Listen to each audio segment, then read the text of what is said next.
Hello नमस्कार दोस्तों, welcome to my YouTube channel exam अध्ययन विज्ञान के भास्कर का एडिटोरियल इसको देख रहे हैं। भारत को रूस से अच्छी ट्रेड डील करने की ज़रूरत है, ये टॉपिक है। तो इस संपादकीय इसके बारे में देखते हैं। छोटा सा है। भारत से व्यापार में विस्तार के संकेत के साथ ही रूस ने हमें 5% अतिरिक्त सस्ता तेल देने की पेशकश की है। भारत से व्यापार में विस्तार के संकेत के साथ ही मकसद है भारत पर अमेरिका के सेकेंडरी टैरिफ, जिसे अचानक व्हाइट हाउस प्रवक्ता ने भारत पर सेंसेक्स कहना शुरू कर दिया है। इससे होने वाली घाटे की यथासंभव भरपाई। मतलब साफ है कि पुतिन यूक्रेन से युद्ध बंद करने के मुद्दे पर ट्रंप के दबाव में नहीं आएंगे। सन 1998 में भारत आर्थिक रूप से इतना सशक्त नहीं था, तब भी अमेरिकी प्रतिबंध बखूबी झेल चुका है और मजबूत होता गया। लेकिन रूस के इस रुख को अपना अपमान मानते हुए ट्रंप ने संकेत दिया कि अमेरिका यूक्रेन को वायु सुरक्षा देगा और नाटो जमीन पर सैन्य मदद। अमेरिका यूक्रेन को वायु सुरक्षा देगा और नाटो जमीन पर सैन्य मदद। संभव है मास्को पहुंचे भारत के विदेश मंत्री रूस से अच्छी ट्रेड डील करें, जिसकी भारत को जरूरत है। उधर चीन का हमें रेयर अर्थ एलिमेंट देने का वादा भी अमेरिका को नहीं भाएगा। तभी तो ट्रंप के करीबी ट्रेड सलाहकार ने भारत पर चीन और रूस के साथ खेमबंदी का आरोप लगाया है। ट्रंप के लिए रूस का यूक्रेन के साथ समझौता नाक का सवाल है। लेकिन दूसरी ओर रूस और आर्थिक क्षति पहुंचाने के लिए भारत को धमकी यही है कि वह रूस से तेल व्यापार खत्म करे, यानी 10 को पुरानी दोस्ती छोड़े। ट्रंप ने न तो रूस के लिए रास्ता छोड़ा है, न भारत के लिए कोई मध्य मार्ग। सूझबूझ से करना होगा अमेरिकी मनमानी का सामना। चेतन भगत अंग्रेजी उपन्यासकार, जाने माने लेखक हैं ये, तो इनके बारे में लिखते हैं। क्या आपको टैरिफ पसंद है? इस सवाल का जवाब इस पर निर्भर करता है कि आप किससे पूछ रहे हैं। क्या आपको टैरिफ पसंद है? इस सवाल का जवाब इस बात पर निर्भर करता है कि आप किससे पूछ रहे हैं। अगर आप टैरिफ वसूल कर रहे हैं या टैरिफ आपको विदेशी प्रतिस्पर्धा से बचा रहे हैं, तो आपका जवाब हाँ होगा।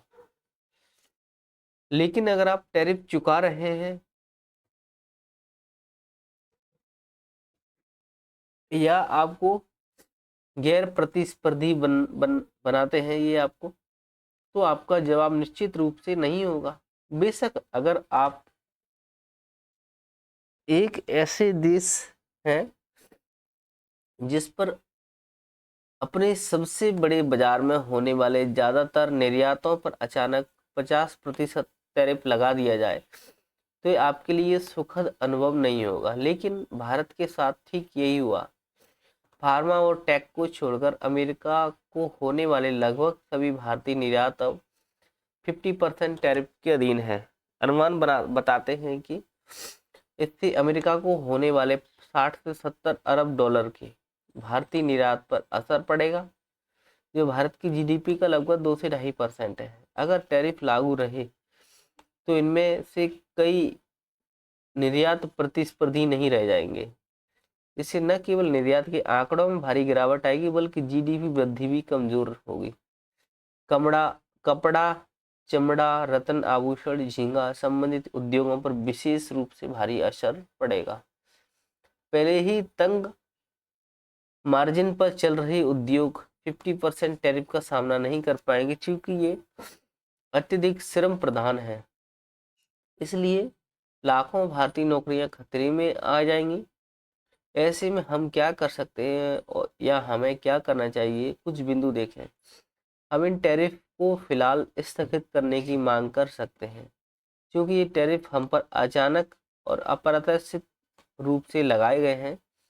इसलिए भी हमारे लिए विशेष रूप से हानिकारक बन जाते हैं। जब चीन के लिए अमेरिका अपने टैरिफ को स्थगित रख सकता है, तो हमारे लिए क्यों नहीं कर सकता? हमारा औपचारिक रूप से पहला कदम तो 90 से 180 दिनों के लिए टैरिफ को स्थगित करने का अनुरोध ही होना चाहिए, ताकि बातचीत की गुंजाइश बनी रहे।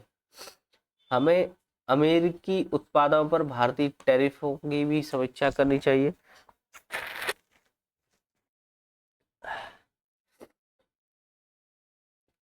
और ये सच है कि भारत ने अमेरिकी उत्पादों पर अमेरिका द्वारा भारतीय वस्तुओं पर लगाए टैरिफों की तुलना में अधिक टैरिफ लगाए हैं। भारत ने अमेरिकी उत्पादों पर अमेरिका द्वारा भारतीय वस्तुओं पर लगाए टैरिफ की तुलना में अधिक टैरिफ लगाए हैं। यकीनन यह भारतीय किसानों और घरेलू उद्योगों की रक्षा के लिए था, लेकिन हमारे औद्योगिक टैरिफ शायद हमने उन्हें बहुत लंबे समय तक बहुत ऊंची दरों पर बनाए रखा है। एक तरफ तो हम दुनिया से कहते हैं कि हम एक नया भारत है, हमारे साथ बराबरी का व्यवहार करो। दूसरी तरफ हम यह कहकर पीड़ित होने का दिखावा करते हैं कि हमें उद्योगों की रक्षा करके उन ऊंचे टैरिफ लगाने की दरकार है। ये दोनों बातें एक साथ नहीं चल सकती। हम अमेरिकी ऑटोमोबाइल पर 100% से ज़्यादा टैक्स लगाते हैं, अमेरिकी शराब पर तो 150% तक ड्यूटी लगाई जाती है। तो क्या हमने अपने उद्योगों को इतना संरक्षण दे दिया है कि वे अब वैश्विक स्तर पर प्रतिस्पर्धा के लिए इनोवेशन नहीं कर पा रहे हैं? हम अमेरिकी वस्तुओं पर टैरिफ घटाकर अमेरिका से चर्चा की सकारात्मक शुरुआत कर सकते हैं। हमें रूसी तेल के मुद्दे को कूटनीतिक तरीके से सुलझाना होगा। यह आश्चर्यजनक है कि भारत ही एकमात्र ऐसा देश है जिसे रूस से तेल लेने पर दंडित किया गया है, जबकि अन्य देश भी रूस से तेल खरीदते हैं। सदी हुए कूटनीतिक प्रयासों से इस पर ध्यान दिया जाना चाहिए। हम अमेरिका को ये सूक्ष्म संकेत भी दे सकते हैं कि हमारे पास दूसरे विकल्प मौजूद हैं। हमारी सद्भावना को हल्के में न लिया जाए। चौथा बिंदु है कि एक और जरूरी बिंदु यह है कि हमें नाहक की अपनी छाती ठोकने और सेखी बगाड़ने से बचना चाहिए। हाँ, हम पर थोपे गए टैरिफ अनुचित है और वे हमारे खिलाफ ट्रेड वार छेड़ने की तरह है, लेकिन इसके लिए अवज्ञा का प्रदर्शन करने से घरेलू राजनीति में भले कुछ समय के लिए फायदा या मीडिया को यह पसंद आए, लेकिन यह समस्या का समाधान नहीं होगा। यहाँ तक चीन भी अमेरिका से कई विवादों के बावजूद आमतौर पर अमेरिका से शांतिपूर्ण व्यवहारिक बातचीत पर ही अड़ा रहता है। अमेरिका द्वारा भारत पर 50% टैरिफ थोपना यकीनन एक बड़ी घटना है। हमें इसे गंभीरता से लेना चाहिए और सोचे समझे कदमों से इसका जवाब देना चाहिए। मार्केस की प्रसिद्ध उपन्यास Love in the Time of Cholera की तर्ज पर कहूँ तो टैरिफ के जमाने में प्रेम का दर्शन करना थोड़ा मुश्किल जरूर हो सकता है, लेकिन चाहे निजी जीवन हो या अंतर्राष्ट्रीय संबंध, ये भला कब आसान रहा है। दैनिक जागरण का एडिटोरियल है ये। आवश्यक रक्षा कवच है सुदर्शन चक्र। जगतवीर सिंह लिखते हैं, ये रिटायर्ड मेजर जनरल एवं United service institute of India में प्रतिष्ठित फेलो है। स्वतंत्रता दिवस पर लाल किले की प्राचीर से अपने संबोधन में प्रधानमंत्री नरेंद्र मोदी ने कई महत्वाकांक्षी घोषणाएं की थी। ऐसी ही एक घोषणा राष्ट्रीय सुरक्षा की मोर्चे पर भी हुई। प्रधानमंत्री नरेंद्र मोदी ने कहा कि प्रत्येक नागरिक को सुरक्षित महसूस होना चाहिए। इसे सुनिश्चित करने के लिए मिशन सुदर्शन चक्र को मूर्त रूप दिया जाएगा। इसके अंतर्गत अगले 10 वर्षों के दौरान स्वदेशी तकनीक विकास के माध्यम से भारत के प्रतिष्ठित संस्थानों को सुरक्षा कवच मौजूद किया जाएगा। प्रधानमंत्री ने कहा कि भगवान श्री कृष्ण प्रेरणा लेते हुए हमने सुदर्शन चक्र की राह चुनी है। इस तंत्र से संबंधित समस्त शोध विकास विनिर्माण भारत में ही किया जाएगा। यह भी एक संयोग ही है कि भारत की प्रमुख स्ट्राइकर कोर में एक 21 कोर को भी सुदर्शन चक्र ही कहते हैं। भारत की एक प्रमुख स्ट्राइकर कोर में से एक 21 कोर को भी सुदर्शन चक्र ही कहते हैं। अत्याधुनिक हथियारों से सुसज्जित यह आक्रामक इकाई दुश्मन को उसके इलाके में गहरी चोट पहुंचाने की क्षमताओं से लैस है।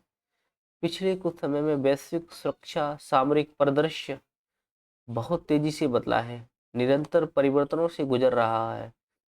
इस परिदृश्य में मिसाइल डिफेंस प्रणाली राष्ट्रीय सुरक्षा रणनीतियों का आधार स्तंभ बन गई है। मिसाइल डिफेंस प्रणाली इस क्रम में उन्नत तकनीकें मिसाइल खतरों का पता लगाने, उन्हें ट्रैक करने, इंटरसेप्ट करने, निष्क्रिय करने के लिए डिजाइन की गई हैं। इनके काम का दायरा छोटी रेंज की बैलिस्टिक मिसाइलों से लेकर अंतर महाद्वीपीय बैलिस्टिक मिसाइलें यानी आईसीबीएम तक फैला हुआ है। भू राजनीतिक तनाव बढ़ने की स्थिति में जब मिसाइलें का चलन बढ़ता है, तब सशक्त मिसाइल रक्षा प्रणालियों का भी महत्व बढ़ जाता है। इस कड़ी में इजराइल की आयरन डोम प्रणाली का अक्सर उदाहरण दिया जाता है। अमेरिकी राष्ट्रपति डोनाल्ड ट्रंप ने भी इस साल ऐलान किया कि वे 175 अरब डॉलर की लागत से तैयार होने वाली गोल्डन डोम प्रणाली से अमेरिका की रक्षा आवरण को और अद्वितीय बनाएंगे। गोल्डन डोम की संकल्पना स्थल, समुद्र और अंतरिक्ष आधारित मिसाइलों को निष्प्रभावी करने को ध्यान में रखकर की गई थी। रूस A135 एंटी बैलिस्टिक प्रणाली के जरिए मॉस्को और अन्य महत्वपूर्ण शहरों की रक्षा करता है। उसके पास S-400 जैसी कारगर प्रणाली भी है जो तमाम मिसाइलों को नष्ट करने में सक्षम है। भारत के पास भी S-400 की 3 स्क्वाड्रन है, जिसमें 2 स्क्वाड्रन का और जुड़ाव होना है। चीन के पास HQ-9 जैसी प्रणाली है, सतह से हवा में मार करने वाली लंबी दूरी की यह एंटी बैलिस्टिक क्षमता प्रणाली एक तरह से रूसी S-300 का ही चीनी संस्करण है। विमान, क्रूज मिसाइल, टेक्निकल बैलिस्टिक जैसी हवाई खतरों को इंटरसेप्ट करने में सक्षम इस प्रणाली को चीन ने अमेरिका, मोरक्को, मिस्र, तुर्कमेनिस्तान, उज्बेकिस्तान जैसे देशों के बीच रखा है। ताइवान और जापान के पास भी ऐसी ही प्रणाली है। ताइवान के पास जहां स्काई बो श्रेणी की सतह से हवा में मार करने वाली एंटी ब्लास्टिक मिसाइल और एंटी एयरक्राफ्ट रक्षा प्रणाली है, वहीं जापान की यह योजना अमेरिका के PSC-3 वाले सतह से PSC-3 वाले सतह से हवा में सक्रिय वाले इंटरसेप्टर को अपनाने की है। अन्य प्रमुख देशों की तरह भारत भी मिसाइल संबंधी खतरों, साइबर हमलों के प्रति अपना रक्षा कवच मजबूत बनाने में लगा है। ऑपरेशन सिंदूर में इस रक्षा कवच का प्रभावी असर भी देखने को मिला। Integrated air command and control system यानी IACCS integrated air command and control system के जरिए भारत ने पाकिस्तान के मिसाइल हमलों को सफलतापूर्वक नाकाम किया। अनुमान है कि प्रस्तावित सुदर्शन चक्र भारत के मौजूदा हवाई सुरक्षा ढांचे से भी जुड़ा जाएगा। इसे मूल रूप से IACCS के आधार पर विकसित किया जाएगा, जिसमें सेना के स्वदेशी आकाशीय नेटवर्क का भी समावेश होगा। सुदर्शन चक्र में अत्याधुनिक निगरानी, इंटरसेप्शन और प्रतिकार करने की क्षमताएं होंगी। यह हवा में, स्थल पर या समुद्र के साथ साथ साइबर स्पेस से दस्तक देने वाले किसी भी खतरा को तत्काल निष्प्रभावी करने में सक्षम होगा। माना जा रहा है कि सुदर्शन चक्र की क्षमताएं पारंपरिक मिसाइल डिफेंस से भी कहीं अधिक होंगी। वर्तमान में जिस तरह नए नए खतरे बढ़े हैं, उसे देखते हुए सैन्य एवं तकनीकी रक्षा कवच को और मजबूत बनाना अपरिहार्य होगा। याद रहे कि आधुनिक समर नीति में केवल सैन्य प्रतिष्ठान ही नहीं, बल्कि बिजली ग्रिड, संचार नेटवर्क, खाद्य एवं जल आपूर्ति, स्वास्थ्य सुविधाएं और रक्षा प्रणाली भी निशाने पर होती है। इसलिए सुदर्शन चक्र जैसी ढांचे की उपयोगिता बहुत बढ़ जाती है। इसमें सैन्य तकनीकी के साथ आर्टिफिशियल इंटेलिजेंस से उभरती तकनीकों की अहम भूमिका होगी।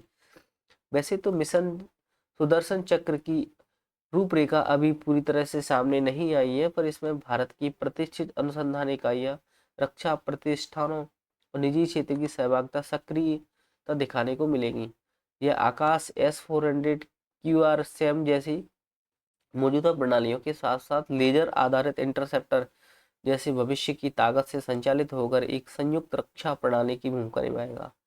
इसे प्रभावी जवाबी हमलों की क्षमताओं के साथ ही हैकिंग और फिशिंग जैसी साइबर खतरों से निपटने की भी तैयार किया जाएगा। आत्मनिर्भरता का भाव बढ़ाने के साथ ही यह सतह, हवा और समुद्र में भी संचालन प्रक्षेपण में भी सक्षम होगा।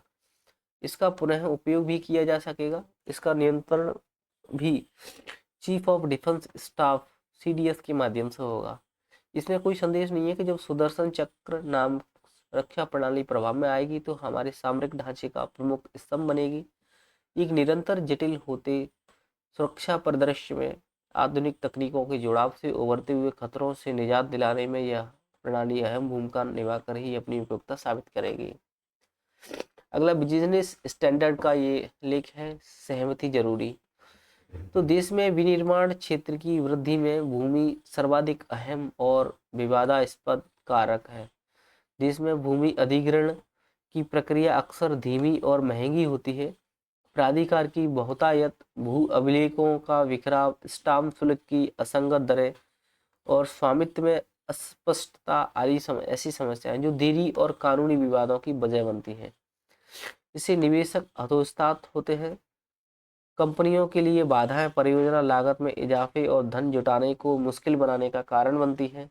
सरकार ने बीते वर्षों में इन दिक्कतों को दूर करने के लिए कई पहलें की हैं। उदाहरण के लिए India industrial land bank, digital India भू अभिलेख आधुनिकीकरण कार्यक्रम के तहत डिजिटल भू अभिलेख मॉडल, किराएदारी अधिनियम 2021, रेरा अचल संपत्ति नियामक प्राधिकरण जैसे ढांचे जिनका उद्देश्य पारदर्शिता और पहुंच को बेहतर बनाना है। इसके बावजूद कुछ कमियां बरकरार हैं। उदाहरण के लिए IILB जैसे कि इंडिया इंडस्ट्रियल लैंड बैंक मुख्य रूप से एक सूचना पोर्टल के रूप में काम करता है, न कि वास्तविक आवंटन के मंच के रूप में। इसके अलावा डिजिटलीकरण अभी भी सभी राज्यों में एक समान तरीके से लागू नहीं हो रहा है। इस संदर्भ में भारतीय उद्योग परिसंघ, ठीक है, CII ने उचित ही एक व्यापक सुधार की मांग की है। उसके प्रस्तावों एवं वस्तु एवं सेवा कर परिषद जैसी भू परिषद की बात शामिल है जो केंद्र और राज्यों के बीच समन्वय सुनिश्चित कर सके। उसने आवंटन, भू उपयोग में बदलाव, जौन निर्धारण, विवाद समाधान के लिए एकल एजेंसियों के रूप में कार्य करने हेतु प्रत्येक राज्य में एकीकृत भूमि प्राधिकरण की बात की है। इसके अलावा निर्णायक स्वामित्व और 3 से 5% समान स्टाम्प शुल्क दर जैसी चीजों को अपनाकर संचालन की समस्या और लागत संबंधी कमियां दूर किया जा सकता है। उम्मीद है कि अगली पीढ़ी के सुधारों के लिए बनने वाला कार्यबल जमीन के मुद्दे पर भी विचार करेगा। प्रधानमंत्री नरेंद्र मोदी ने 15 अगस्त को लाल किले की प्राचीर से इस कार्यबल की घोषणा भी की थी। यकीनन सरकार ने पहले भी भूमि अधिग्रहण को सरल बनाने के प्रयास किए थे। 2015 में मोदी सरकार ने पहले कार्यकाल में एक अध्यादेश के जरिए भूमि अधिग्रहण, पुनर्वास और पुनर्स्थापन में मुआवजा और पारदर्शिता का अधिकार अधिनियम 2013 में बदलाव किया था। जो बदलाव किए गए थे उन्हें सामरिक परियोजनाओं, औद्योगिक गलियारों, ग्रामीण अधोसंरचना, सस्ते आवासन और रक्षा क्षेत्र के लिए भूमि अधिग्रहण हेतु सहमति प्रक्रिया को आसान बनाना शामिल था। इसमें बदलावों के मुताबिक ऐसी परियोजनाओं को सामाजिक प्रभाव आकलन से रियायत मिलनी थी। उन्हें तेजी से पूरा करने के लिए मंजूरियों को सुसंगत बनाना था। हालांकि इस अध्यादेश को जबरदस्त राजनीतिक विरोध का सामना करना पड़ा। किसान समूह और विपक्षी दलों का मानना था कि यह किसान विरोधी है। उनका इसने सुरक्षा को कमजोर किया। इसके झुकाव कारोबारियों की तरफ था। हालांकि इसमें क्षतिपूर्ति और पुनर्वास को उदार बनाने की बातें शामिल थी। बढ़ते प्रतिरोध के बीच आखिरकार इस अध्यादेश की अवधि समाप्त हो गई और अवसर गंवा दिया। बिना भूस्वामियों को अलग थलग किए उनके अधिकारों को छीनने, विकास के लिए जमीन को किफायती ढंग से और जल्दी जल्दी कैसे उपलब्ध कराया जाए, यह एक बड़ा सवाल है। भूमि सुधार राजनीतिक रूप से हमेशा महत्वपूर्ण रहेंगे, लेकिन इसके आर्थिक निहितार्थ और भी अहम है। उनके लिए राजनीतिक सहमति और पारदर्शी उपायों की आवश्यकता होती है। सहमति निर्माण के लिए आवश्यक है कि न केवल राज्यों और उद्योग जगत के बीच समानता बढ़ाई जाए, बल्कि किसान समूह, नागरिक समुदाय और स्थानीय सरकारों के साथ भी चर्चा की जाए। बहरहाल यह व्यापक स्तर पर देखें तो जमीन संबंधी अवरोध ही इकलौता लंबे सुधार नहीं है। 4 श्रम संहिता जिनका उद्देश्य देश के पुराने श्रम कानूनों को सरल और आधुनिक बनाना है, उन्हें अभी पूरी तरह नहीं लागू नहीं किया सकता। वैश्विक आपूर्ति श्रृंखलाओं में अस्थिरता, सकल घरेलू उत्पाद में विनिर्माण के हिस्से को बढ़ाने की तत्काल आवश्यकता के बीच कारक बाजारों में अनसुलझे मुद्दे एक महत्वपूर्ण अवसर को गंवाने का खतरा पैदा करते हैं। लाइव द हिंदुस्तान.com का है ये एडिटोरियल है। डाटा के नए युद्ध क्षेत्र में पूरी मजबूती से खड़ा हो देश। Deepender Singh Hooda lieutenant general retired है, ये लिखते हैं। तो ब्रिटिश गणितज्ञ और डाटा वैज्ञानिक क्लाइव रॉबर्ट हम्बी ने साल 2006 में data is the new oil विषय पर अपना व्याख्यान दिया था। इस व्याख्यान में उन्होंने स्थापित किया था कि डाटा भी तेल की तरह बेहद कीमती चीज है, लेकिन केवल तभी जब वो शुद्ध और प्रसंस्कृत हो। जब पहली बार इस रूपक का प्रयोग हुआ, तब एक आर्थिक संसाधन के रूप में डाटा की क्षमता के बारे में दुनिया को पता लगा। आज डाटा किसी देश की रणनीतिक संप्रभुता का मूल आधार बन चुका है। विशाल डाटा से युक्त एल्गोरिथम जब हमारी दिनचर्या के हर एक पहलू को नियंत्रित करता है, हम क्या खरीदें, क्या खाएं, क्या कहाँ जाएं, सोशल मीडिया पर क्या क्या देखें, कौन कौन सी सुविधाएं किस तरह प्राप्त करें, इन सभी बातों को वह हमें प्रभावित करने लगा है। इससे हमारी सुविधाएं तो बढ़ी हैं, मगर इसका एक स्याह पहलू भी है। डाटा की इस क्रमबद्ध प्रक्रिया यानी एल्गोरिथम में बहुत कम पारदर्शिता है, और यह रणनीतिक निगरानी और हमारे व्यवहार को बदलने का हथियार बन सकता है। उदाहरण के लिए दुनिया भर की सरकारों और सैन्य संगठनों को डाटा विश्लेषण रणनीतिक प्रदान करने वाले लंदन स्थित एचसीएल समूह की सहायक कंपनी कैम्ब्रिज एनालिटिका ने दावा किया था कि साल 2016 में फेसबुक से लाखों अमेरिकियों के डाटा लेकर उनकी मनोवैज्ञानिक प्रोफाइल बनाई गई थी। इसके आधार पर तैयार विज्ञापनों के जरिए उस चुनाव को प्रभावित किया गया था।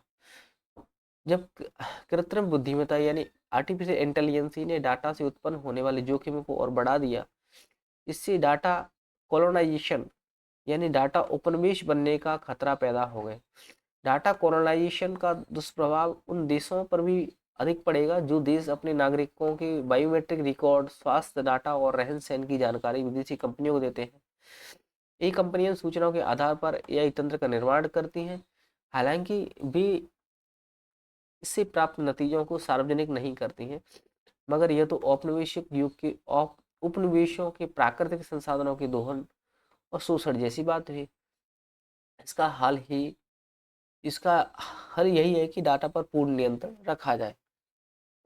अमेरिका और चीन जैसे देशों ने डाटा संप्रभुता को अपनी रणनीतिक सिद्धांत का हिस्सा मानकर इस पर अपना पूर्ण नियंत्रण स्थापित कर लिया है।